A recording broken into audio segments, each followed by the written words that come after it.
नमस्कार दोस्तों, स्वागत है आपका अपना ही यूट्यूब चैनल टुडे एग्जाम पर।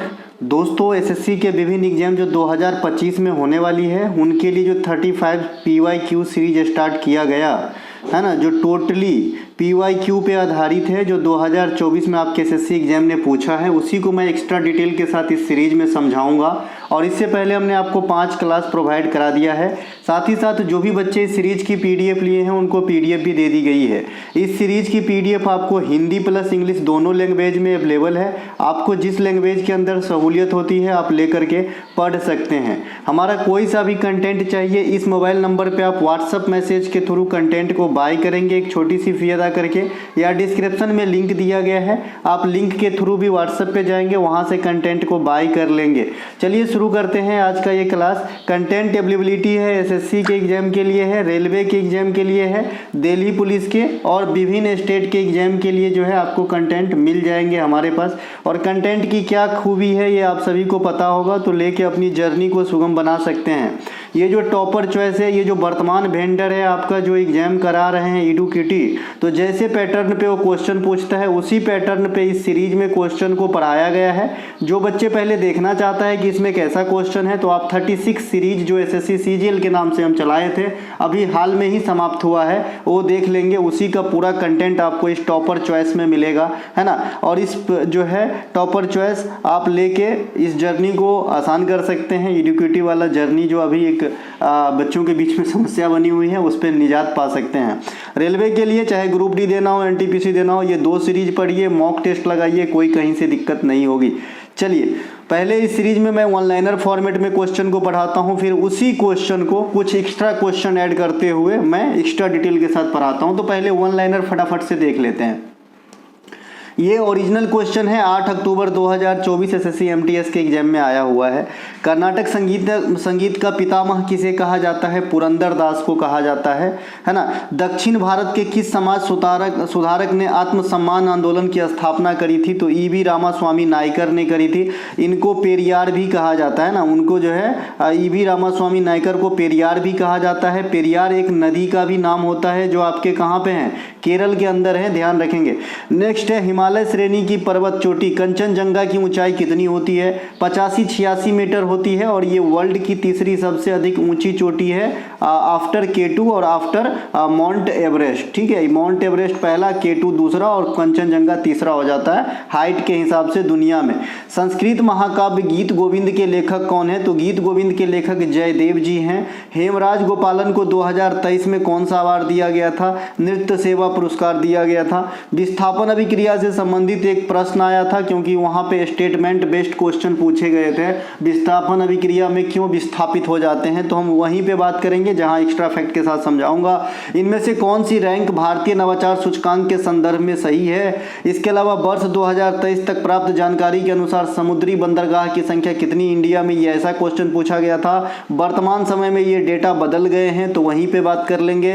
भारतीय पुलिस सेवा में अधिकारियों के लिए प्रशिक्षण अकादमी का जो नाम रखा गया है वो किस स्वतंत्रता सेनानी के नाम पे रखा गया है? ऐसा क्वेश्चन पूछा गया था। आंसर होता है सरदार वल्लभ भाई पटेल। आज हमने सिस्टम से PDF बनाया है, तो थोड़ा बहुत दिक्कत हो सकती है। मैं धीरे धीरे कंप्यूटर पे काम करना सीख रहा हूँ, तो आपको कंप्यूटर पे पढ़ाऊंगा जी, है ना।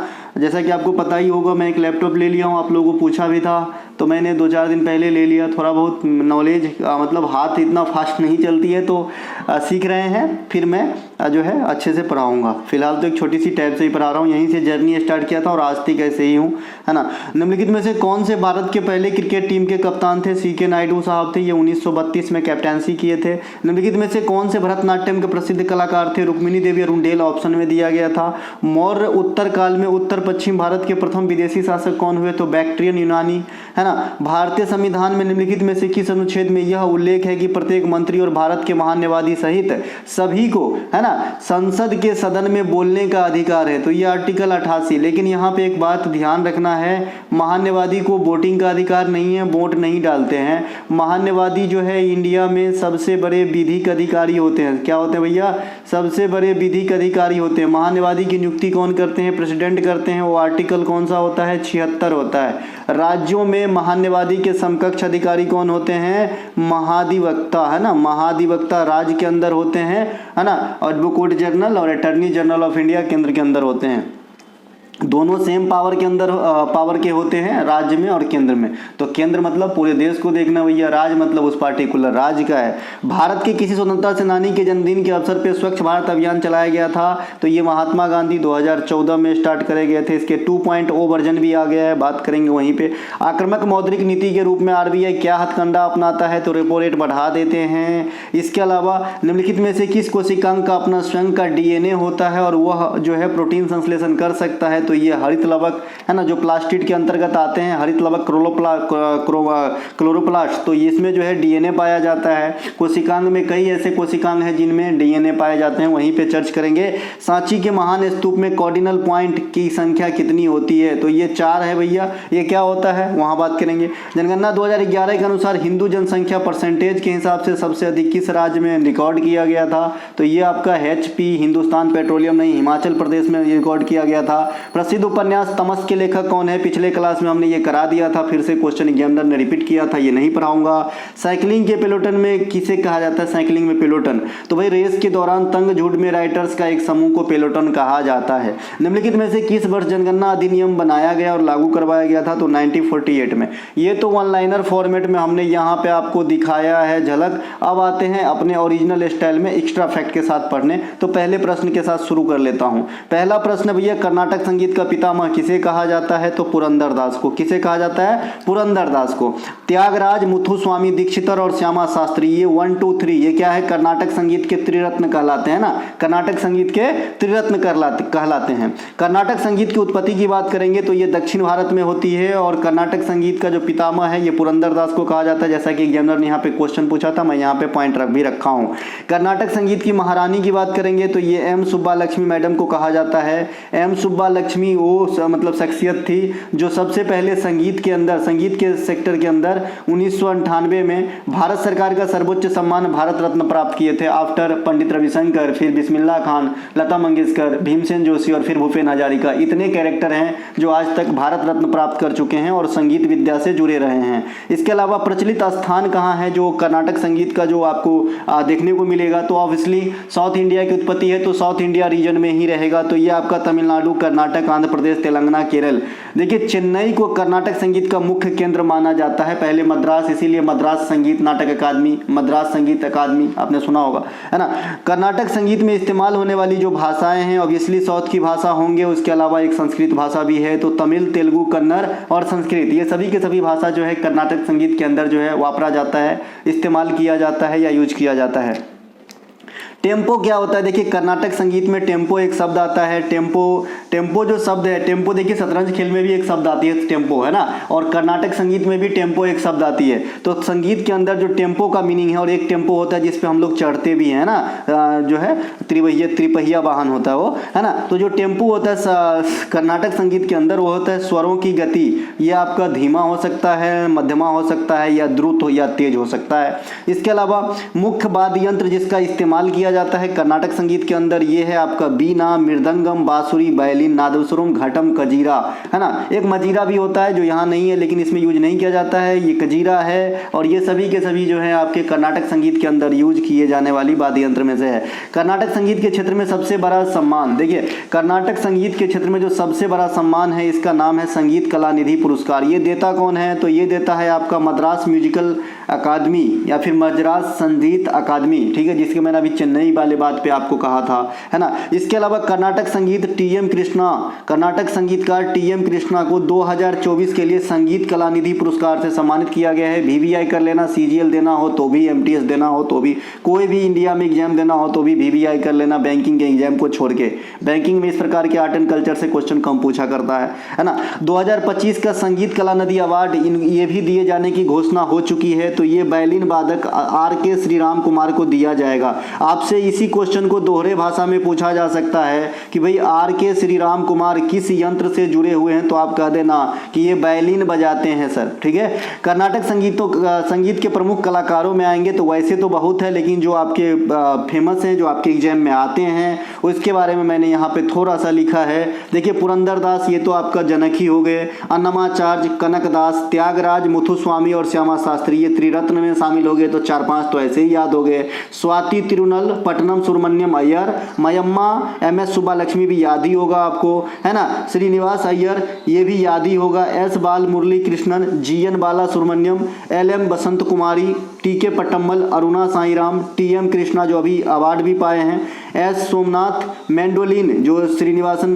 बजाते हैं, तो यहाँ पे मैंडोलिन श्रीनिवासन इसका नाम है, तो ये भी याद ही होगा, L सुब्रमण्यम, N राजन, लालगुडी जयराम, है ना। तो ये सब जो है आपके क्या है, कर्नाटक संगीत के महान कलाकारों में से हैं, जिसको कितने फॉर्मेट में भी पूछा जा सकता है। या तो ये पूछा जा सकता है कि ये जो है कौन से वाद्य यंत्र बजाते हैं, या ये पूछे जा सकते हैं कि ये किस चीज़ से जुड़े हुए हैं। ठीक है भैया, तो ये आपको जो है थोड़ा सा ध्यान रखना है। चलते हैं आगे नेक्स्ट प्रश्न के तरफ। दक्षिण भारत में किस समाज सुधारक ने आत्मसम्मान आंदोलन की स्थापना की थी? तो दक्षिण भारत में EV रामास्वामी नायकर, जिसे हमने अभी आपको कहा था कि भाई इसे पेरियार भी कहा जाता है, इन्होंने जो है आत्मसम्मान आंदोलन जो है शुरू किए थे दक्षिण भारत के अंदर। यहाँ पे मैं साउथ इंडिया का बहुत सारे आंदोलन को रखा हूँ और उनके सूत्रधार के नाम जो है यहाँ पे रखा हूँ, आपको ध्यान रखना चाहिए। देखिए आंदोलन कई टॉपिक कई लिहाज से आपके एग्जाम में क्वेश्चन पूछते हैं। एक तो आपका छोटा नागपुर साइड के बहुत सारे आंदोलन हुआ, ये पूछा जाता है। एक किसान से संबंधित आंदोलन होते हैं, ये पूछे जाते हैं। एक फ्रीडम फाइटर के द्वारा चलाए गए आंदोलन पूछे जाते हैं, और एक फिर स्थानीय लोगों के हित के लिए चलाए गए आंदोलन पूछे जाते हैं। तो रीजन वाइज भी पूछे जाते हैं, साउथ इंडिया का, नॉर्थ इंडिया का, है ना। तो यहाँ पे साउथ इंडिया का ये आंदोलन है और इससे संबंधित मैं जो फैक्ट है वो साउथ इंडिया का ही रखा हूँ। श्री नारायण धर्म परिचालन आंदोलन, ये श्री नारायण गुरु के द्वारा 1903 में चलाया गया था। बिलुवंडी यात्रा ये अय्यनकली के द्वारा 1893 में। जस्टिस पार्टी आंदोलन 1916 में, है ना। यहाँ पे भी आपका जो है M नायर, नतेशा मुदलियार ये सब इनके नेता हुआ करते थे। वैक्यूम सत्याग्रह, है ना, वैकोम सत्याग्रह वो एक्चुअली सपोर्ट नहीं किया होगा कीबोर्ड, है ना। तो ये जो है आपका TK माधवन इत्यादि इनके जो है कर्ता धर्ता हुए। आत्मसम्मान आंदोलन जो ये प्रश्न का बेस था, EV रामास्वामी नायकर, जिसे पेरियार भी कहा जाता है। पेरियार मैंने अभी आपको बताया था, पेरियार एक नदी है और इस पे जो प्रचलित परियोजना है इडुक्की परियोजना, है ना, इडुक्की परियोजना ये केरल के अंदर है, जो पेरियार नदी पर है, इसे भी ध्यान रखना है आपको।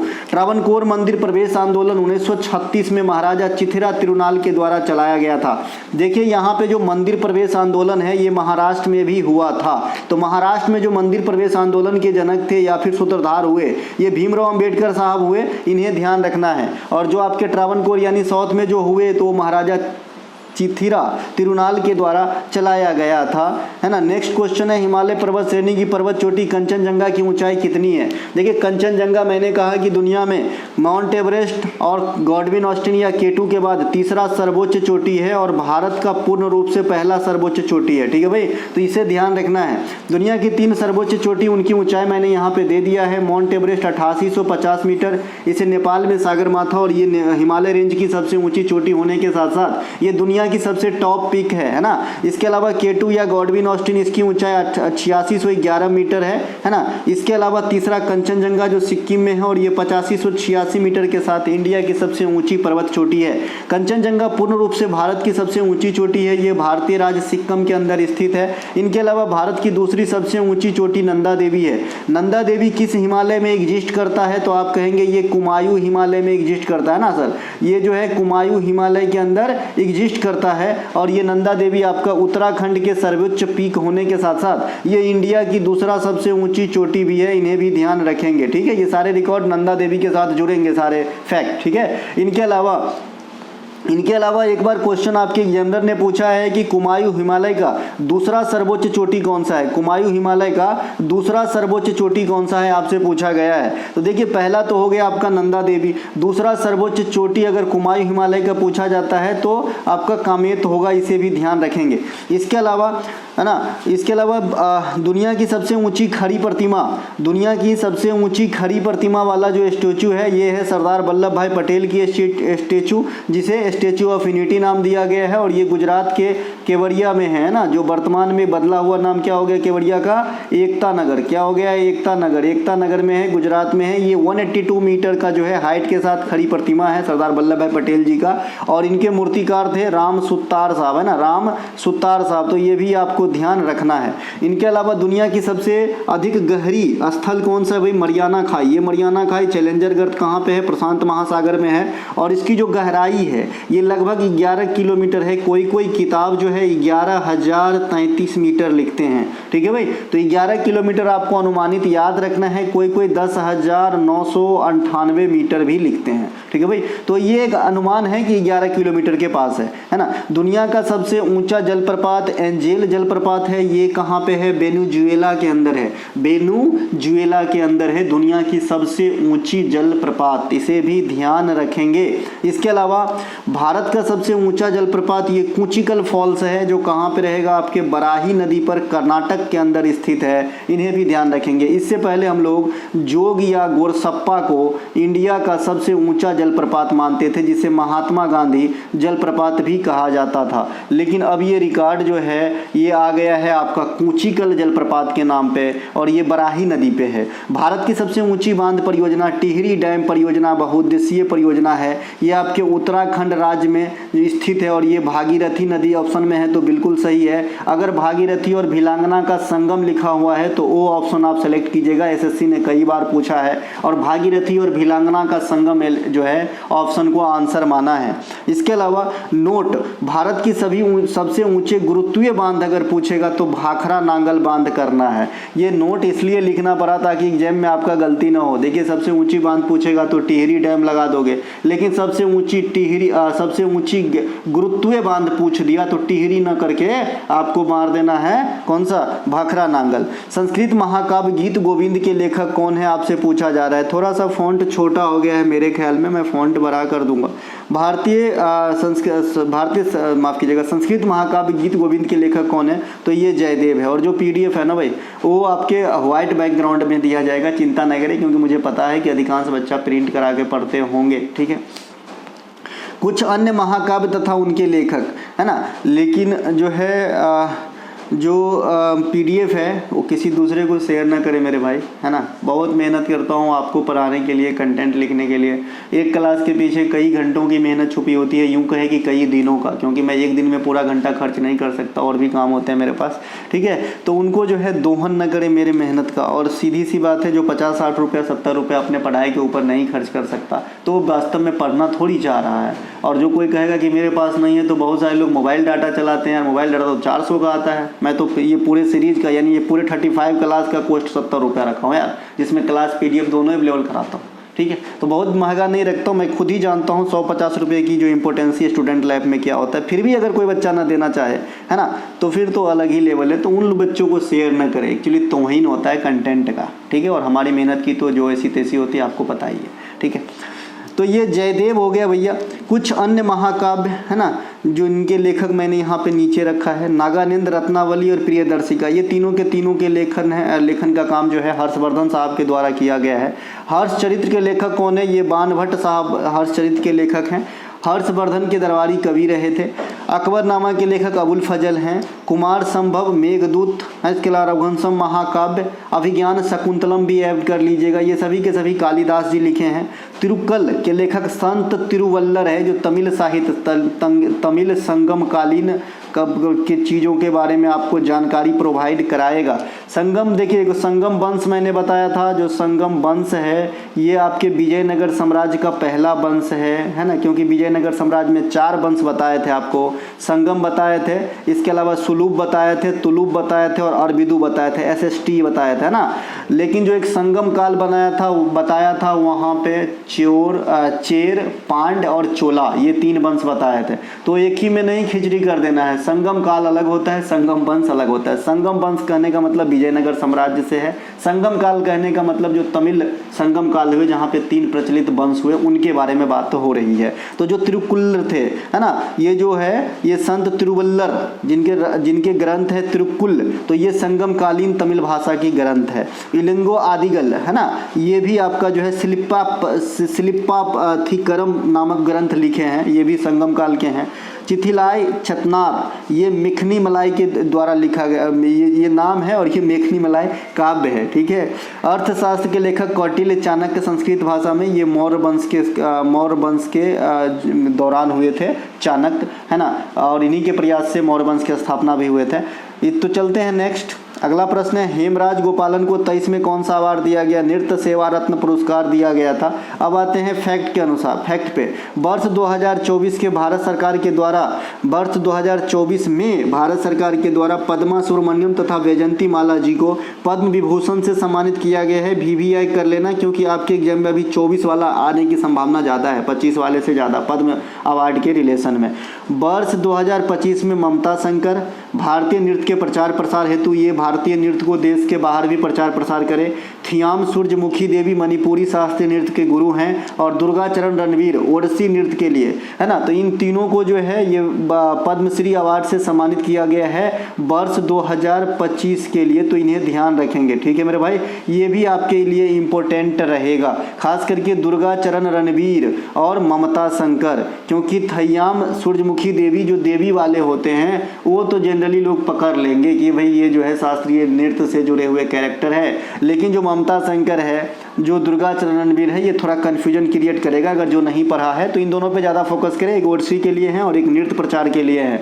देखिए शंकर वाला कई कैरेक्टर हैं जो आपके एग्जाम में आते हैं। एक तो पंडित रविशंकर साहब हो जाता है, एक आपके अनुष्का शंकर जी होते हैं, अनुष्का शंकर, है ना, पंडित रवि शंकर, इसके अलावा उदय शंकर, है ना, उदय शंकर। तो ये सभी के सभी अपने आप में अमिट छाप छोड़े हैं हिंदुस्तान में, है ना भैया। अनुष्का शंकर आपका जो है सितार बजाती है और ये पंडित रविशंकर साहब की पुत्री हैं। पंडित रविशंकर साहब मजे हुए सितार वादक थे और उदय शंकर साहब जो फ्यूजन शैली के नृत्य होते हैं उनके जन्मदाता है। या फिर सीधे सीधे आपसे पूछे इंडिया में आधुनिक नृत्य का पिता किसे कहा जाता है, तो उदय शंकर आंसर कर लेना है। ठीक है। नेक्स्ट, श्रीमती कुमुदनी रजनीकांत लखिया जी को वर्ष 2025 में जो है ना, वर्ष 2025 के लिए ये कथक शास्त्रीय नृत्य से जुड़ी हुई गुजरात की रहने वाली है। और श्रीमती शारदा सिन्हा जी जो अब हमारे बीच नहीं हैं, बिहार में जो छठ पूजा होते हैं इनके गीत के बिना अधूरा सा रहता है, और शादी विवाह भी बिहार में, हम बिहार के हैं तो हम जानते हैं इनको, है ना। तो शारदा सिन्हा जी हमारे बीच नहीं है। इसके अलावा लक्ष्मी नारायण सुब्रमण्यम, इन तीनों को जो बैलिन बजाते हैं, इन तीनों को 2025 के लिए पद्म विभूषण से सम्मानित किया गया है। ठीक है। तो ये तीनों कैरेक्टर भी याद रखें, पद्म विभूषण मिले हैं इनको। इनके अलावा Lakshmi Narayan Subramaniam global music festival के संस्थापक माने जाते हैं। जैसे मैंने अभी आपको कहा कि भाई फ्यूजन नृत्य शैली का जो जनक है ये उदय शंकर को माना जाता है, उसी प्रकार से जो ग्लोबल म्यूजिकल फेस्टिवल के संस्थापक माने जाते हैं ये लक्ष्मी नारायण सुब्रमण्यम को माने जाते हैं। ठीक है। इन्हें 2001 में पद्म भूषण से भी सम्मानित किया जा चुका है, जो 2025 में फिर से इन्हें अगला अवार्ड, मतलब उससे ज़्यादा हैवी अवार्ड पद्म विभूषण दिया गया। जतीन गोस्वामी साहब सत्रिया नृत्य से जुड़े हुए कैरेक्टर हैं। सुश्री शोभना चंद्र कुमार भरतनाट्यम से जुड़े हुए कैरेक्टर हैं। पंकज उदास जी गजल के गायक थे, है ना। इन सभी को 2025 में पद्म भूषण से सम्मानित किया गया है। सबसे पहले कभी कभी इंडिया में जो प्राइज है इनकी वरीयता क्रम भी पूछ देते हैं। तो सबसे पहले आपका हो जाएगा भारत रत्न, फिर हो जाएगा पद्म विभूषण, मैं 2 बार भी लिख देता हूँ, फिर होता है आपका पद्म भूषण, फिर होता है आपका पद्मश्री। तो ये चारों अवार्ड की क्रम याद रखिएगा, है ना। किसी भी आदमी को पहले छोटका मिलता है तब बड़का, ऐसा नहीं है कि किसी को पहले पद्म विभूषण मिल गया बाद में पद्मश्री दिया जाएगा, ऐसा नहीं होता है। ठीक है भाई, ध्यान रखना। अरिजीत सिंह को भी मिला है इस बार पद्मश्री, अरिजीत सिंह को। इसके अलावा मद्रास संगीत नाटक अकादमी द्वारा वर्ष 2024 के नृत्य कला निधि पुरस्कार डॉक्टर नीना प्रसाद को प्रदान किया गया। ये कई सारे शास्त्रीय नृत्य के गुरु हैं, नीना प्रसाद जानती है ना। इसके अलावा वर्ष 2025 में यह पुरस्कार भरतनाट्यम नृत्यांगना उर्मिला सत्यनारायण को दिया जाएगा।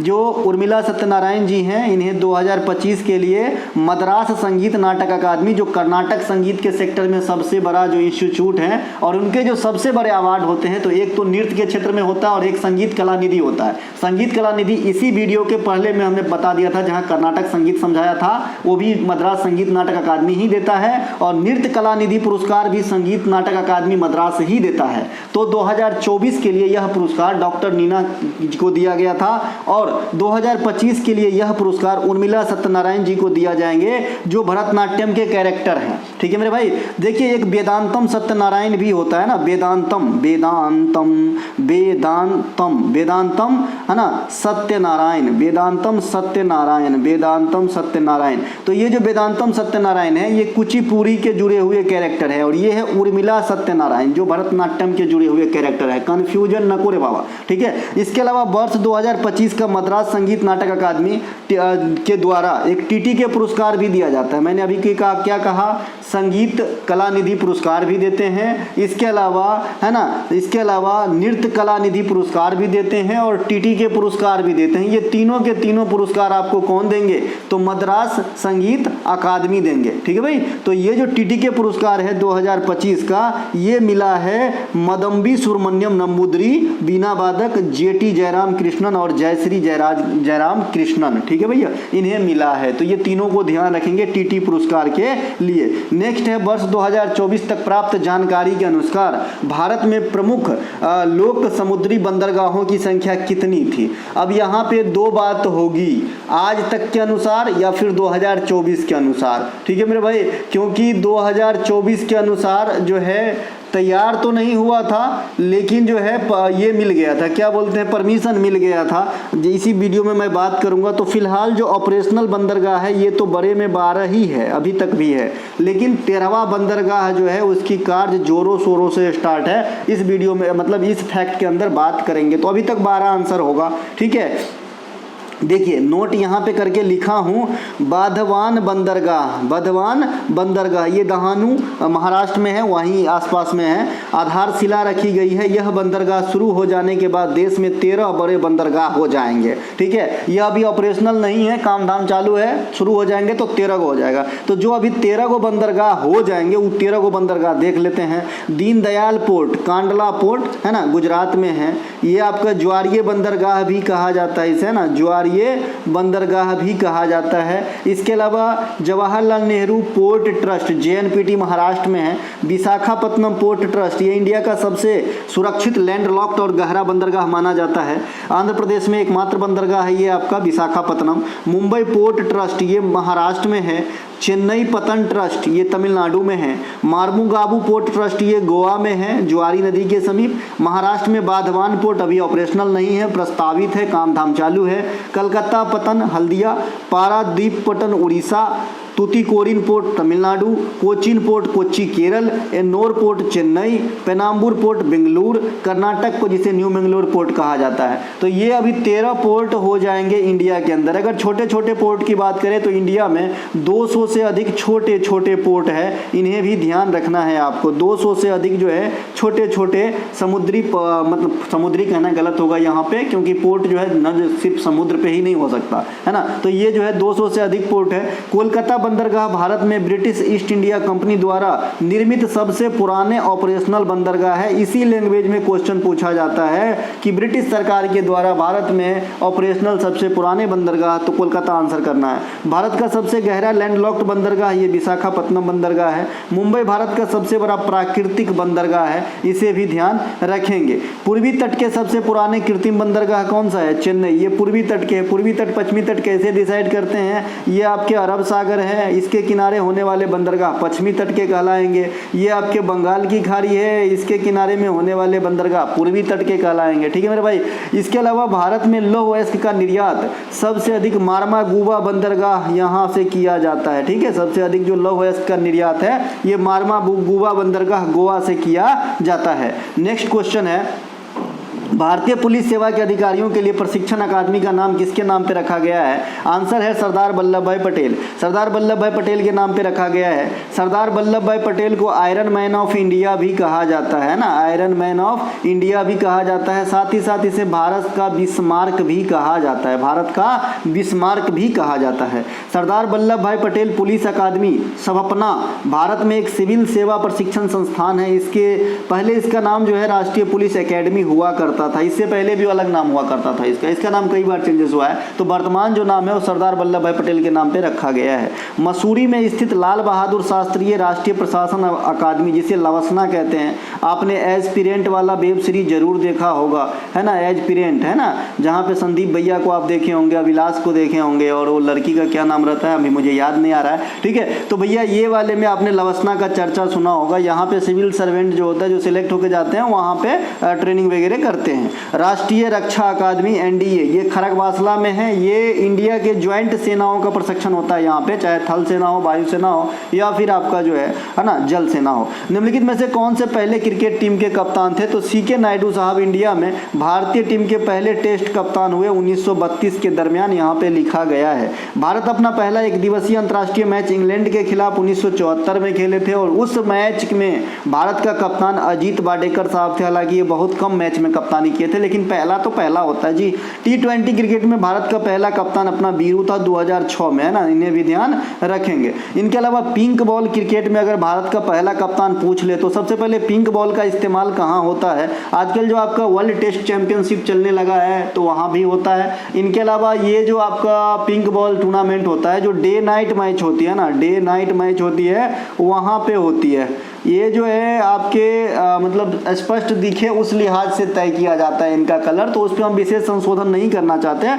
बस पिंक बॉल क्रिकेट में भारत का पहला कप्तान कहे तो विराट कोहली कर लेना। मेरे ख्याल में ये 2019 में स्टार्ट हुआ था, 2019 में होगा आंसर। इनके अलावा भारत का अपना पहला अंतर्राष्ट्रीय एक दिवसीय वर्ल्ड कप कपिल देव के कप्तानी में 1983 में जीते थे, ठीक है भाई। 1983 के फाइनल मैच जो है लॉर्ड्स के मैदान पे खेला गया था, जो इंग्लैंड के अंदर है लॉर्ड्स के मैदान, है ना, और वहाँ पे जो है फाइनल मैच में कोई भी बल्लेबाज ठीक से बल्लेबाजी नहीं कर पाए थे। मतलब कठिन था बल्लेबाजी करना, ऐसा नहीं कहूँगा कि नहीं कर पाए थे, जल्दी जल्दी विकेटों का पतन हो गया था। और उस मैच में जो संकट मोचन रन बनाए ये है कृष्णमाचारी कृष्णकांत, जिन्होंने 38 रनों की पारी खेली। और ये क्वेश्चन आपके एग्जाम में बार बार आता है कि 1983 के फाइनल मैच में सबसे अधिक रन किसने बनाया था? तो आप कहेंगे कि जो है श्रीकांत, ठीक है भाई। इसके अलावा final match India West Indies के बीच में हुआ था। भारत एक दिवसीय वर्ल्ड कप की दूसरी बार विजेता बने महेंद्र सिंह धोनी के कप्तानी में 2011 में। 2011 विश्व कप का फाइनल मैच मुंबई के वानखेड़े स्टेडियम में जो है हुआ था, मुंबई के वानखेड़े स्टेडियम में हुआ था, और हम लोग जो है चंदा इकट्ठा करके प्रोजेक्टर पे देखे थे, ठीक है। इसके अलावा इस फाइनल मैच में सबसे अधिक रन गौतम गंभीर जी 97 रन बनाए थे, इन्हें भी ध्यान रखेंगे। T20 अंतर्राष्ट्रीय वर्ल्ड कप की शुरुआत 2007 में हुआ था, और 2007 का जो शुरुआती एडिशन है वहां पर महेंद्र सिंह धोनी के कप्तानी में भारत जो है यह मैच पाकिस्तान को हराते हुए जीत लिया था। 2024 में रोहित शर्मा के कप्तानी में T20 वाला वर्ल्ड कप एक बार फिर भारत जीतता है, और जो 2024 में T20 वर्ल्ड कप होता है यह अमेरिका और वेस्ट इंडीज में होता है, जहां man of the series Bharat के जसप्रीत बुमराह जी बने थे, ठीक है भाई। नेक्स्ट है क्रिकेट में आउट होने का कुल कितने तरीका है? तो भाई क्रिकेट में आउट होने का कुल 10 तरीका है, 10 तरीके से कोई भी क्रिकेटर आउट हो सकता है। एक क्वेश्चन यहाँ पे आप लोगों से पूछ ही लूं, टाइम आउट का शिकार होने वाला पहला क्रिकेटर कौन बने हैं, जरा बोलिएगा, है ना। इसके अलावा क्रिकेट में बॉलिंग रेट, यहाँ से क्वेश्चन आती है। देखिए टेस्ट क्रिकेट में अगर आप बॉलिंग कर रहे हैं तो आपको कम से कम 15 ओवर प्रति घंटा फेंकने होंगे, इससे कम फेंकेंगे तो रेफरी आप पे जुर्माना लगा सकता है। इसके अलावा जो है आपका, है ना, जो आपका एक दिवसीय अंतर्राष्ट्रीय क्रिकेट है उसमें 14.28 ओवर, है ना, 14.28 ओवर प्रति घंटा। T20 फॉर्मेट में 14.1 ओवर प्रति घंटे के रफ्तार से बॉलिंग करने होते हैं, इससे कम करेंगे ना तो आप पे पेनल्टी लगाया जाएगा, ठीक है। इसके अलावा पिंक बॉल का इस्तेमाल डे नाइट मैच में किया जाता है। रेड बॉल का इस्तेमाल जो है टेस्ट क्रिकेट में किया जाता है, या इसे आप फर्स्ट क्लास क्रिकेट कहते हैं। जैसे रणजी ट्रॉफी कैसा खेल है, तो आप कहेंगे भैया फर्स्ट क्लास का क्रिकेट टूर्नामेंट है ना, और फर्स्ट क्लास मंजे 4-5 दिन खेले जाने वाली टूर्नामेंट मतलब टेस्ट क्रिकेट। इसके अलावा सफेद बॉल का इस्तेमाल जो है T20 क्रिकेट या एक दिवसीय क्रिकेट ODI में भी करते हैं, और आपका T20 फॉर्मेट में ही करता है। वर्तमान में अंतर्राष्ट्रीय स्तर पे जो सबसे छोटा फॉर्मेट प्रचलन में है ये T20 है। वैसे T10 भी होता है जो लीग मैच होता है कई सारे देशों के छोटे छोटे टीमों के बीच, है ना। ये जो है मतलब राष्ट्रीय टीम के बीच अभी प्रचलन में नहीं है। तो अगर आपसे पूछे कि वर्तमान समय में अंतर्राष्ट्रीय स्तर पे सबसे छोटा क्रिकेट टूर्नामेंट कौन सा होता है,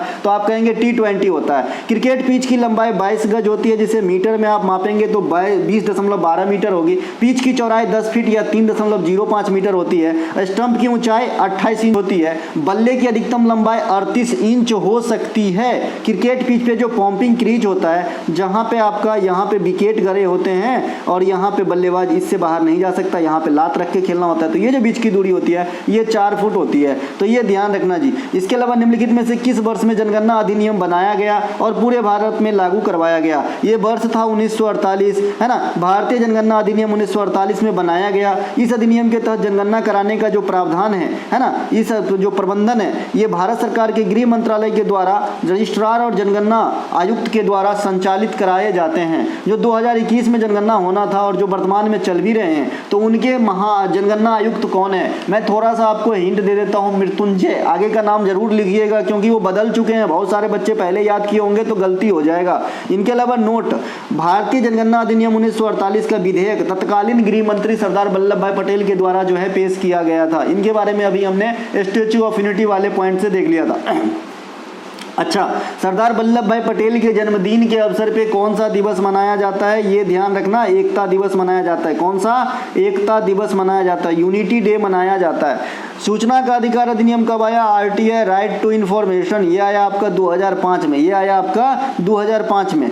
आपदा प्रबंधन अधिनियम ये कब आया? 2005 में। कब आया भैया? 2005 में आया, है ना। कल मैंने एक क्वेश्चन बताया था, नडमा के द्वारा कौन सा एप्लीकेशन लॉन्च किया गया? नडमा है ना, नेशनल डिजास्टर मैनेजमेंट जो आपका है, इनके द्वारा कौन सा एप्लीकेशन लॉन्च किया गया है ना। जो बच्चे ध्यान से देखे होंगे जरूर बताना, और जो नहीं देखे होंगे उनको मेरा प्रणाम, ठीक है।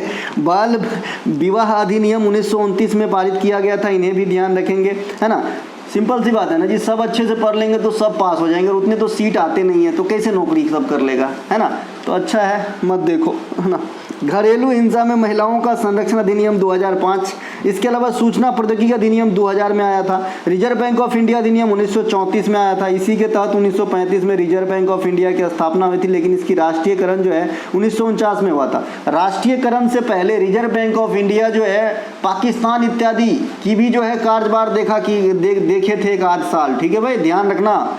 इसके अलावा उपभोक्ता संरक्षण अधिनियम 1986, वन्य जीव संरक्षण अधिनियम 1972, वन संरक्षण अधिनियम 1980, भारतीय वन अधिनियम 1927। ये नीचे के 4 वाला बहुत कंफ्यूजन है, एक वर्ड चेंज कर देगा इस भी चेंज हो जाता है। देख लीजिए, वन जीव संरक्षण अधिनियम 1972, वन संरक्षण अधिनियम कहेगा तो खाली 1980, और खाली वन अधिनियम कहेगा तो 1927, ठीक है भाई।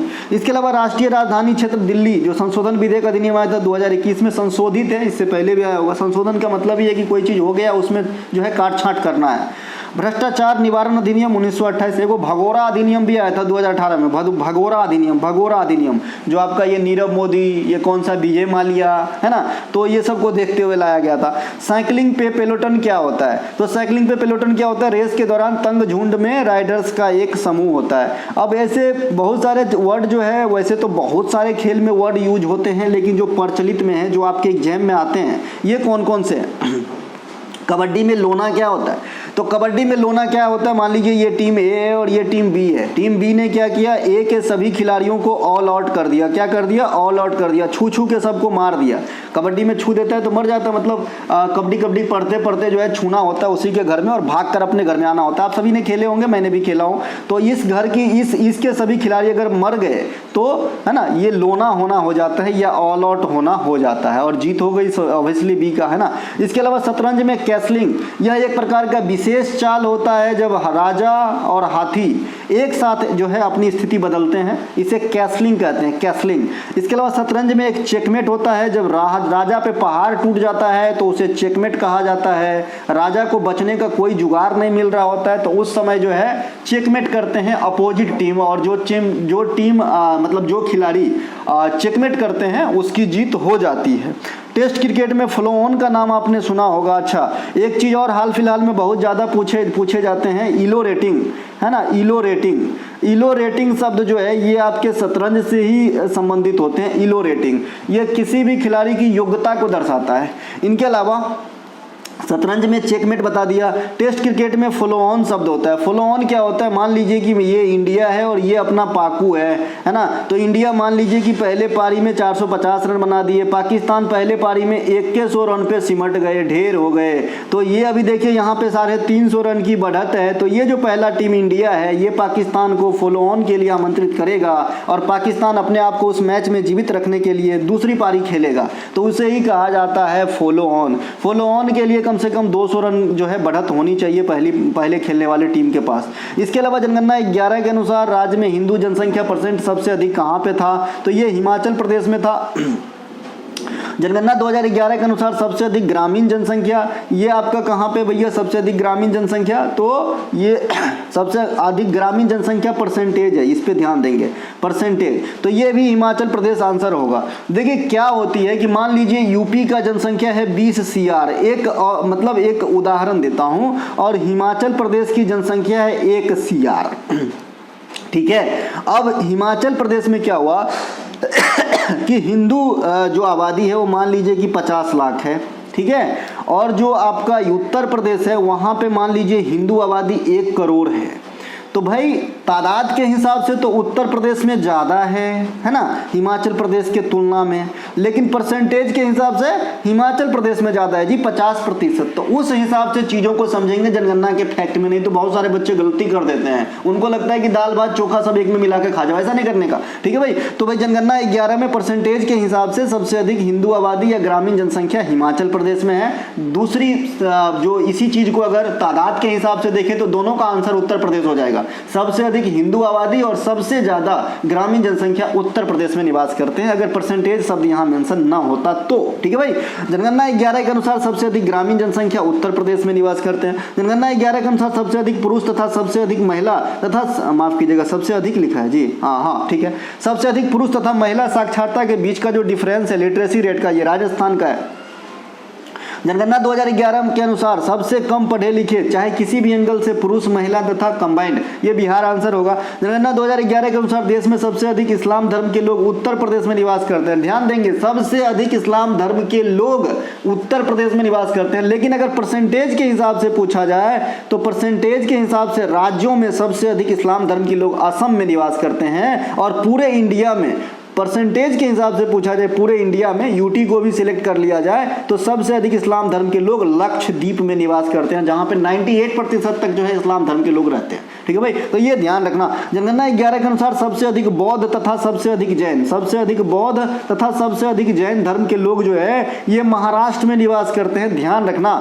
नोट, विशेष जानकारी के लिए टुडे एग्जाम का टॉपिक बैच क्षेत्र में जनगणना वाला सिलेक्शन देख लीजिएगा, काम हो जाएगा। सांची के महान स्तूप में कार्डिनल पॉइंट पर जो डॉट प्रवेश द्वार है, तो 4 गो प्रवेश द्वार है। सांची के महान स्तूप पर 4 प्रमुख दिशाओं में कार्डिनल पॉइंट को तोरण कहा जाता है, तोरण। तो इसका मतलब आपने क्या समझा कि भाई तोरण क्या होता है बौद्ध धर्म में, तो एक प्रवेश द्वार टाइप से होता होगा, ठीक है भाई। इसके अलावा नोट, द्रविड़ शैली में जो मंदिरों में गोपुरम होता है, द्रविड़ शैली जो साउथ इंडिया में प्रचलन में है, तो वहां पे जो गोपुरम होता है वो क्या होता है, तो दक्षिण भारतीय मंदिरों के प्रवेश द्वार पर स्थित एक विशाल अंकलीकृत संरचना होती है जिसे गोपुरम कहा जाता है। इसके अलावा सांची का स्तूप कहाँ पे स्थित है, ये मध्य प्रदेश में स्थित है। निर्माणकर्ता का नाम कहे तो मौर्य सम्राट अशोका, है ना। इसके अलावा समय काल कहे कि भाई कब किया गया, तो 3री शताब्दी ईसा पूर्व, मतलब 300 BC। इसके अलावा यह एक पुराने बौद्ध स्मारक है, ठीक है, क्योंकि स्तूप का मतलब ही होता है स्मारक टाइप से। मैंने कई बार अपने लैंग्वेज में बता चुका है कि बौद्ध धर्म के जो उनके हितों की समान होती है, उनको जो संरक्षण प्रिजर्व कर रखने की जो जगह होती है, अर्ध टीलाकार होता है, वो आपका क्या कहलाता है, स्तूप कहलाता है। सांची के स्तूप को खोजने का श्रेय जो है सर हेनरी टेलर को दिया जाता है। इसकी ईस्वी भी ध्यान रखना, 1818 ईस्वी में। धमेका स्तूप कहाँ पे है, ये आपके उत्तर प्रदेश के बनारस में है धमेका स्तूप, इन्हें भी ध्यान रखेंगे। प्रसिद्ध भरहूत स्तूप कहाँ पे है, ये मध्य प्रदेश में स्थित है। इसका भी जो निर्माण है ना, ये माना जाता है कि अशोक साहब ने करवाया था, इन्हें भी ध्यान रखेंगे। भरहूत स्तूप का खोज 1873 में अलेक्जेंडर कनिंघम के द्वारा किया गया था, ये पॉइंट भी ध्यान रखना है। स्तूप क्या होता है, एक गुंबद नुमा संरचना होती होता है जो बौद्ध धर्म में पवित्र अवशेषों जैसे कि बुद्ध भिक्षुओं के शरीर के अवशेष या धार्मिक वस्तुओं को रखने के लिए बनाई जाती है। बौद्ध कला में चैत्य का क्या अर्थ होता है? देखिए चैत्य के अंदर ही स्तूप होता है, तो चैत्य क्या हो गया? जो प्रार्थना इबादत करने की जो जगह होती है, बेसिकली जैसे हिंदू धर्म में मंदिर वैसे बौद्ध में चैत्य कह सकते हैं आप, कोई दिक्कत नहीं है। विहार क्या होता है? विहार, तो विहार जो है जो आपका बौद्ध भिक्षुओं के रहने का जो जगह होता है उसे विहार कहते हैं। अजंता की गुफा और एलोरा की गुफा, यहाँ पे 2 क्वेश्चन आपको ध्यान रखना चाहिए। अजंता की गुफा जो है ये टोटली बौद्ध धर्म को समर्पित है, जिसमें टोटल 29 गुफाएं हैं, और जो एलोरा की गुफा है इसमें 34 गुफा हैं, जो तीनों धर्म को कवर करता है, बौद्ध, हिंदू या शैव कह लीजिए यहाँ पे, और जैन कह लीजिए। देखिए ये बेसिकली तीनों के तीनों हिंदू धर्म ही हैं, लेकिन अब प्रचलन में है तो बौद्ध, जैन और यहाँ पे शैव या डायरेक्ट हिंदू आप कर सकते हैं। ये तीनों धर्म से जुड़े हुए गुफाएं आपको मिल जाएंगे। कहां पे? एलोरा में। एलोरा हो चाहे अजंता, ये दोनों के दोनों महाराष्ट्र में स्थित है, ध्यान रखना है। मानव विकास इंडेक्स HDI 2025 में इंडिया का कौन सा स्थान है? मैं ये अपने हिसाब से रखा हूं क्योंकि ये क्वेश्चन आपके एग्जाम में आएंगे। 130वां रैंक मिला है जी। मानव विकास सूचकांक 2025 में कुल 193 देश का जो है विश्लेषण किया गया, डाटा को रखा गया था, जिसमें इंडिया को 130वां स्थान दिया गया है। वर्ल्ड हैप्पीनेस इंडेक्स 2025 में भारत का स्थान 118वां रखा गया है। विश्व भुखमरी इंडेक्स 2025 में भारत को 105वां रैंक दिया गया है। विश्व शांति सूचकांक 2025 में भारत को 115वां स्थान दिया गया है। जलवायु परिवर्तन सूचकांक 2025 में भारत को 10वां स्थान दिया गया है। तो ये रैंक आपको जरूर ध्यान रखना है। प्रेस स्वतंत्रता सूचकांक 2025 में भारत को 151वां स्थान दिया गया है। 10वीं सतत विकास रिपोर्ट SDR 2025 में भारत को 99वां रैंक दिया गया है। इसे VVI कर लेना क्योंकि ये पहला मौका है जब इंडिया की रैंक अंडर 100 आया है इस SDR रिपोर्ट में। निम्नलिखित में से किसी कोशिकांग का अपना स्वयं का DNA होता है और वह अपने कार्यों के लिए प्रोटीन का संश्लेषण कर सकता है? तो ये है दादा हरित लवक। कोशिकांग जिसमें अपना DNA होता है ये है माइटोकॉन्ड्रिया, नाभिक और हरित लवक। इसमें अपना अपना DNA पाया जाता है। नाभिक जिसे न्यूक्लियस या केंद्रक भी कहते हैं, ये कोशिका की आनुवांशिक जानकारी को नियंत्रित करता है। ठीक उसी प्रकार से जैसे किसी भी है ना, किसी भी तत्व के केंद्र में क्या रहते हैं आपका न्यूट्रॉन और प्रोटॉन रहता है ना केंद्र में, और बाहर में कौन चक्कर लगाता है? इलेक्ट्रॉन। तो ये कहाँ पे रहते हैं? नाभिक के अंदर। तो नाभिक यहाँ भी होते हैं और नाभिक आपका जो है कोशिकांग के अंदर भी होता है, जहाँ उनकी जो है जानकारी, आनुवांशिक जानकारी DNA रहता है। ठीक है भाई। इसके अलावा सूत्रकणिका जिसे माइटोकॉन्ड्रिया भी कहते हैं, इसे कोशिका का बिजली घर या पावर हाउस कहा गया है। ये क्यों कहा गया है? क्योंकि यहाँ पे ATP का निर्माण होती है, मैं आगे बताऊंगा। तो इसीलिए यहाँ भी आपका DNA थोड़ी मात्रा में देखने को मिल जाएंगे केंद्रक के अलावा। इसके अलावा जो पेड़ पौधों में आपका जो आपका प्लास्टिड होता है, या फिर प्लास्टिड के अंदर कई प्रकार के होते हैं, क्रोमोप्लास्ट, क्लोरोप्लास्ट। तो जो क्लोरोप्लास्ट होता है, माफ कीजिएगा, क्लोरोफिल होता है, जो पौधों में प्रकाश संश्लेषण के लिए उपयोगी होता है, तो उसके पास भी जो है अपना DNA होता है जी। ठीक है। इसके अलावा कोशिका की खोज मैंने बहुत बार बता चुका है, फिर भी मैं आपको थोड़ा सा याद दिला दूं। 1665 ईस्वी में रॉबर्ट हुक क्या करता है कि भाई कॉर्क की जो टुकड़े होते हैं उसमें आपका सूक्ष्मदर्शी से देखने पे पाते हैं कि छोटे छोटे कोशिकांग दिख रहे हैं, तो वहां से कोशिका की जन्म होती है, खोज होती है। उसके बाद क्या होता है? जीवित कोशिका की खोज जो है ल्यूविन हॉक ने 1674 ईस्वी में जल के माध्यम से किए थे। इसके अलावा कोशिका भित्ति सिर्फ पादप कोशिका में होते हैं। जो कोशिका भित्ति होता है जिसे अपन सेल वाल कहेंगे, सेल वाल कहेंगे, सेल वाल कहाँ पे होता है सर? सिर्फ जो है आपका प्लांट कोशिका में होता है, प्लांट सेल के अंदर होता है। और सेल वाल किसके बने होते हैं सर? तो सेलुलोज के बने होते हैं, सेलुलोज के बने होते हैं। कभी कभी सेलुलोज के स्थान पे आपके कार्बोहाइड्रेट भी हो सकता है, नो प्रॉब्लम। ठीक है। इनके अलावा माइटोकॉन्ड्रिया पादप कोशिका और जंतु कोशिका दोनों में पाया जाता है। इसकी खोज 1880 में कोकिलर ने किया था, लेकिन इसका नाम बेंडा ने रखा था। कौन भैया? बेंडा, है ना। इसके अलावा यह दोहरी झिल्ली युक्त कोशिकांग होता है। दोहरी मतलब डबल मेम्ब्रेन वाला कोशिकांग होता है, यह कोशिका के पार्ट होते हैं। कोशिका के श्वसन से संबंधित कार्य, ATP का निर्माण इत्यादि इसी में संपन्न होता है, माइटोकॉन्ड्रिया में। इसीलिए इसे पावर हाउस भी कहा जाता है।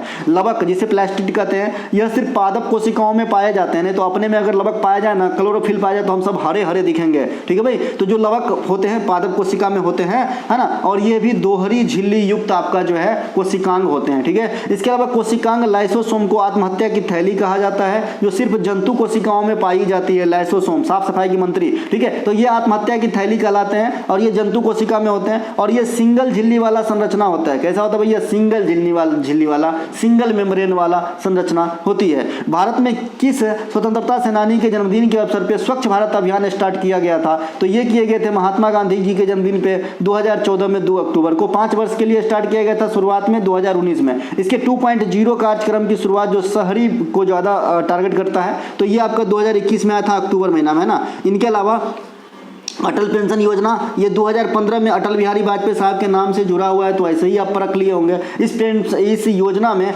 लाभार्थी की एज सीमा क्या है, कल भी पढ़ाया हूं तो बता देना। 2 क्वेश्चन पूछा हूं, क्यूज का फॉर्मेट ऐसे ही चलेगा, ऐसा नहीं कि सीधे लास्ट में देख लिए और क्वेश्चन का जवाब दे दिया और मैं समझूंगा कि तुम पूरा देख लिया, ऐसा नहीं भैया। पूरा वीडियो अटेंड कीजिए, पूरी नॉलेज देना चाहता हूँ आपको। ऐसा तो नहीं कि मैं आपका टाइम पास करा रहा हूँ। और एकदम गारंटी है कि भाई ऐसी रिफाइंड कंटेंट इस जमाने में मिलना तो मुश्किल है, ठीक है भाई। नरेगा को मनरेगा 2009 में बनाया गया था। नरेगा को मनरेगा महात्मा गांधी का नाम ऐड करके 2009 में बनाया गया था। नरेगा एक्ट आया था 5 में, नरेगा बना था 6 में और मनरेगा बना था 2009 में। ये तीनों याद ध्यान रखना।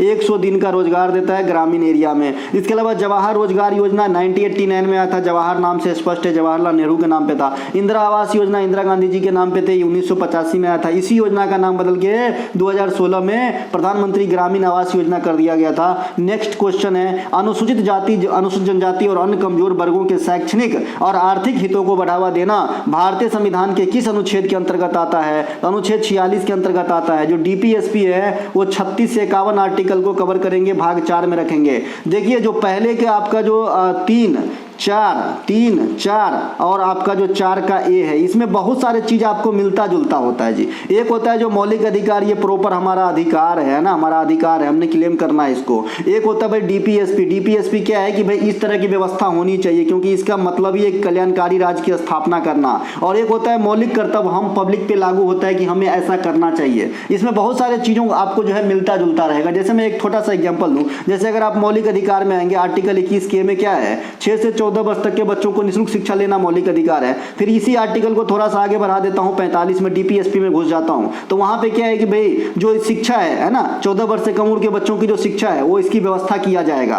और यहीं पर थोड़ा सा आर्टिकल में घुसका के चला जाता हूं 51 के ए के में, तो वहां पे क्या हो जाता है कि जो भी पेरेंट है, जो भी अभिभावक है, जो भी माता पिता है, वो अपने 14 वर्ष से कम उम्र के बच्चों को शिक्षा दिलाएंगे, वो पेरेंट्स का कर्तव्य है। तो ये तीनों के तीनों बात मिल रहा है कि नहीं? हालांकि इसकी मीनिंग अलग अलग जगह अलग अलग अर्थ निकल रहा है। एक तो सीधे बच्चे पे लागू होता है जो क्लेम कर सकता है मुझे चाहिए, एक होता है भाई राज्य इस प्रकार की व्यवस्था करवाएंगे, और एक होता है कि जिनके अंदर वो बच्चा पल रहा है उस पर ये मतलब भार है कि भाई उनको जो है शिक्षा दिलाया जाए, ठीक है भाई। तो इसी प्रकार से जो आर्टिकल 46 है, यहाँ पे जो आपके जो SC ST या जो आर्थिक रूप से पिछड़े या कमजोर वर्ग है हमारे समाज का, उनको जो है यहाँ पे इनके संबंधित जो हित है वो पहुंचाने की बात आर्टिकल 46 में डीपीएसपी के अंतर्गत किया गया है। भारतीय संविधान के अनुच्छेद 30 में मौलिक अधिकार के अंतर्गत एक बात आती है कि जो अल्पसंख्यक है उनके शैक्षणिक संस्थान इत्यादि की स्थापना का अधिकार उन्हें प्राप्त रहेगा। एक है मौलिक अधिकार में अनुच्छेद 15, आर्टिकल 15 पिक्चर भी है आयुष्मान खुराना की। ये क्या कहता है कि भाई जाति, धर्म, लिंग, भेदभाव, नाम इत्यादि के आधार पर कोई भी जो है किसी को नहीं चिढ़ाएगा,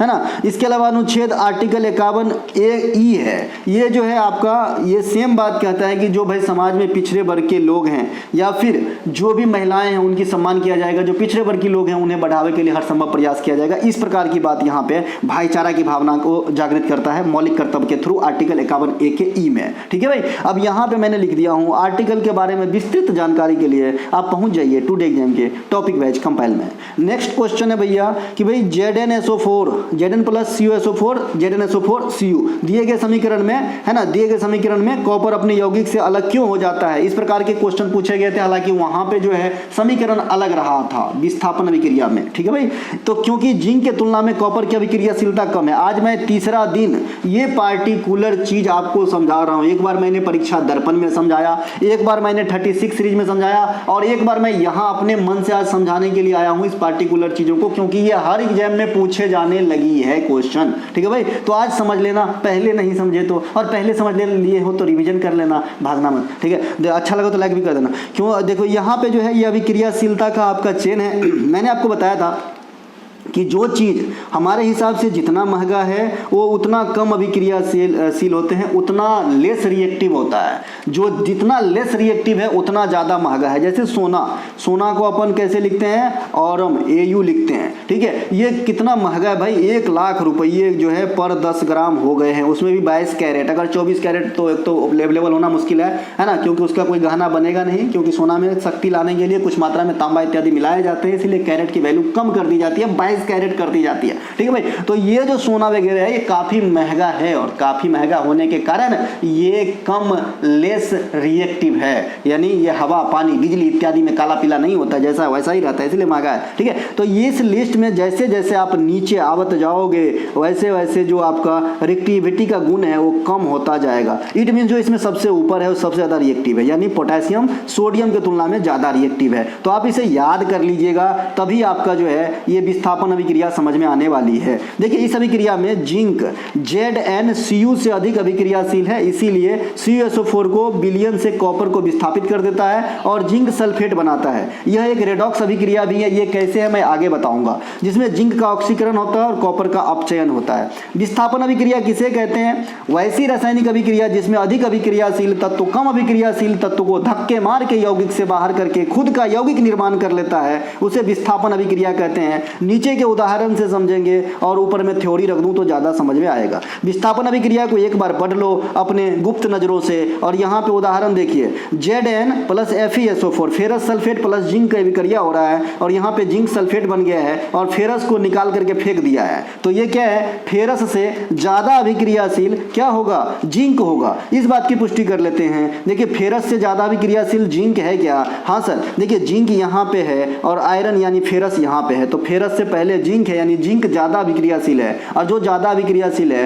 वो आपका यौगिक का निर्माण कंपाउंड बनाएगा, और जो कम अभिक्रियाशील है वो अकेले घूमेगा बाहर, जैसे यहाँ पे Fe अकेले घूम रहा है। दोहरी विस्थापन अभिक्रिया ये डबल डिस्प्लेसमेंट रिएक्शन है, एक का माइनस दूसरे का प्लस, दूसरे का प्लस पहले का माइनस के साथ मिलके बनता है ना। जैसे यहाँ पर एग्जाम्पल देखेंगे, यहाँ पे बेरियम क्लोराइड सोडियम सल्फेट के साथ यहाँ पे बेरियम सल्फेट बन गया है और सोडियम क्लोराइड बन गया है। ये कैसे बन जाता है? देखिए ये किसी भी तत्व में ना जनरली पहला पार्ट जो होता है प्लस समझेंगे, जिसको कम समझ में आता है, दूसरा माइनस है ना, तो पहला minus plus, plus minus plus minus. अब पहले का प्लस दूसरे का माइनस के साथ मिलाना है दोहरी विस्थापन अभिक्रिया में, तो Ba चला जाएगा SO4 के साथ, तो जो आ गया है यहाँ पे, और पहले का माइनस और दूसरे का प्लस लेना है, पहले का माइनस और दूसरे का प्लस, तो प्लस वाला हम पहले ना रखेंगे जी, तो इसीलिए NaCl आ चुका है। आई होप आप समझे, इसे डबल डिस्प्लेसमेंट रिएक्शन कहा जाता है। यहाँ पे इमेज के माध्यम से समझेंगे। देखिए NaOH CaBr2 कैल्शियम ब्रोमाइड और यहाँ पे सोडियम हाइड्रोक्साइड, ये दोनों की प्रतिक्रिया कराई जा रही है। देखिए यहाँ पे Na पॉजिटिव में काउंट होगा तो ये निगेटिव के साथ जाएगा Br2 के, तो NaBr हो जाएगा और OH Ca है ना, तो यहाँ पे CaOH का होल ट्वाइस हो जाएगा। ये बैलेंस करना तो आप जानते ही होंगे है ना, ये काउंटिंग गड़बड़ाना नहीं चाहिए। जैसे Na यहाँ पे कितनी बार है, एक बार, OH कितने बार, एक बार, Ca कितने बार, एक बार, Br कितने बार, 2 बार, है ना। तो इस प्रकार से जो है आप काउंटिंग उधर बैलेंस कर लेंगे, बैलेंस तो करना आपको आता ही होगा, ठीक है भाई। इनके अलावा रेडॉक्स अभिक्रिया किसे कहते हैं? ये एक्चुअली सही से बैलेंस नहीं है। इसके अलावा ये आपका रेडॉक्स अभिक्रिया है, ये क्या है भाई? रेडॉक्स अभिक्रिया, रेडॉक्स अभिक्रिया बताया था जब आपका जो है ऑक्सीकरण और अपकरण दोनों साथ में होता है तो उसे रेडॉक्स अभिक्रिया कहा जाता है। अब ऑक्सीकरण क्या होता है? ऑक्सीकरण क्या होता है? ऑक्सीकरण वह प्रक्रिया है जिसमें किसी पदार्थ में इलेक्ट्रॉन की हानि होती है, या दूसरे शब्दों में एडिशन ऑफ ऑक्सीजन और रिमूवल ऑफ हाइड्रोजन, है ना। ऑक्सीजन की संख्या बढ़ेगा और हाइड्रोजन की संख्या घटेगा, ऐसी अभिक्रिया को हम क्या कहेंगे? ऑक्सीडेशन। और इसकी अपोजिट अगर रिडक्शन की बात करेंगे तो यहाँ पे ऑक्सीजन की संख्या जो है घटेगा और हाइड्रोजन की संख्या जो है बढ़ेगा, आमदनी होगा, ठीक है, तो उसे कहेंगे रिडक्शन, है ना। तो रिडक्शन और ऑक्सीडेशन दोनों की फार्मूला आपको अगर आ गया तो आप रिडॉक्स अभिक्रिया या फिर कोई भी अभिक्रिया मतलब इनके जाति से संबंधित पकड़ लोगे, है ना। रिमूवल ऑफ ऑक्सीजन मतलब रिडक्शन, एडिशन ऑफ ऑक्सीजन मतलब ऑक्सीडेशन, बस इतना भी याद रखा तो काफी है ना। यहाँ पे आप देख सकते हैं ऑक्सीडेशन और रिडक्शन का एक चेन दिया गया है, कभी क्रिया दिया गया है CuO है भाई, CuO है ना, कॉपर ऑक्साइड है प्लस H2 से इसकी अभी क्रिया कराया जा रहा है, प्रोडक्ट बन गया है Cu, है ना। इसके अलावा प्लस H2O बन गया है ठीक है। अब देखिए कैसे हुआ है, इस Cu से क्या हो रहा है, ऑक्सीजन हटा है ना जी यहाँ पे, तो रिमूवल ऑफ ऑक्सीजन हुआ है ना। तो रिमूवल ऑफ ऑक्सीजन को क्या कहते हैं अपन, रिडक्शन कहते हैं। क्या कहते हैं भाई, रिडक्शन कहते हैं। तो ये क्या हुआ है, ये रिडक्शन हो गया है। और ये H2 में क्या हो रहा है, ऑक्सीजन जुड़ रहा है, तो इसे क्या कहते हैं, ऑक्सीडेशन कहते हैं ना, ऑक्सीडेशन कहते हैं, एडिशन ऑफ ऑक्सीजन। तो यहाँ पे एक बार अवकरण हो रहा है, एक बार ऑक्सीकरण हो रहा है, और दोनों हो गया तो क्या हो गया, रेडॉक्स अभिक्रिया। क्योंकि भाई रेडॉक्स में जो रिडक्शन से रेड रखा गया है, ऑक्सीडेशन से है ना ऑक्स रखा गया है, ठीक है भाई, तो इसे रेडॉक्स अभिक्रिया कहेंगे। लेकिन एक चीज मैंने आपको बताया था, अगर याद हो, ऑक्सीडाइजिंग एजेंट और रिड्यूसिंग एजेंट अलग अलग होता है। जिसका अभी देखिए यहाँ पे CuO से ऑक्सीजन हटा है, मतलब CuO का क्या हो रहा है, रिडक्शन हो रहा है, और जिसका रिडक्शन होगा वो ऑक्सीडाइजिंग एजेंट कहलाएंगे, ध्यान रखना। और जिसका आपका यहाँ पे H2 में क्या हो रहा है, ऑक्सीजन जुड़ रहा है, मतलब इसका ऑक्सीडेशन हो रहा है, और जिसका ऑक्सीडेशन होगा उसको रिड्यूसिंग एजेंट कहेंगे। यहाँ पे थोड़ा सा सावधानी बरतना है। तो दोस्तों ये थे आज के अंतिम प्रश्न और अंतिम फैक्ट। अच्छा लगे तो लाइक करें, अपने दोस्तों में शेयर करें। हम मिलेंगे अगले वीडियो में, तब तक के लिए जय हिंद। हमारा कोई सा भी कंटेंट चाहे डिस्क्रिप्शन में लिंक है, आप लिंक क्लिक करके व्हाट्सएप मैसेज करके कंटेंट को बाय कर सकते हैं, अपने जर्नी को आसान कर सकते हैं। जय हिंद।